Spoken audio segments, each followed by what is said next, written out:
বৈষম্য বিরোধী ছাত্র আন্দোলনের অন্যতম অভিভাবক, বঙ্গ অভিভাবক মুফতি সৈয়দ মোহাম্মদ রেজাউল করিম পীর সাহেব চরমনাই হাফিজাহুল্লাহ।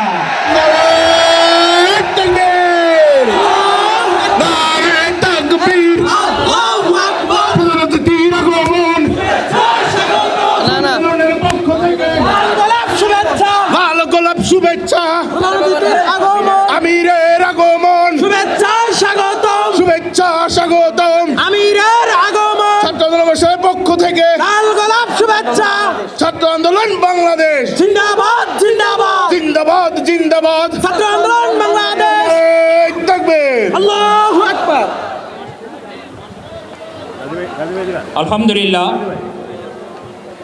ছাত্র আন্দোলনের এই কেন্দ্রীয় সম্মেলনে আমাদের মাঝে উপস্থিত হয়েছেন ছাত্র আন্দোলনেরই সাবেক কেন্দ্রীয় দায়িত্বশীল আজকের আমাদের মোহতারাম আমির পীর সাহেব হুজুর। আমরা ছাত্র আন্দোলনের পক্ষ থেকে এই সম্মেলনের পক্ষ থেকে মোবারকবাদ জানাই।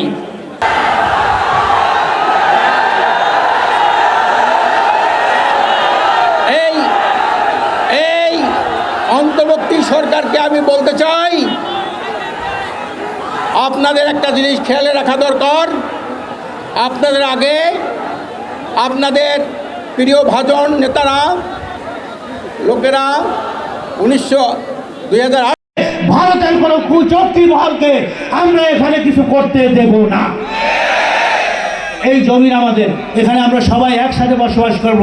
আপনারা দেখেছেন সেই তারা দুর্গাপূজা করছে সুন্দরভাবে, কোনো হিন্দু নির্যাতন হয় না, অথচ ভারতের সংখ্যালঘু মুসলমানদের উপরে নির্যাতন ভুল হইতেছে, সেখানে কেউ কোনো কথা। এই দেশের যারা চোরা আছে, মন্ত্রী এমপি সচিব টসিব যারা আছে, আমরা তারা কত লক্ষ কোটি টাকা সেই শ্বেতপত্রতে উল্লেখ করলেন না?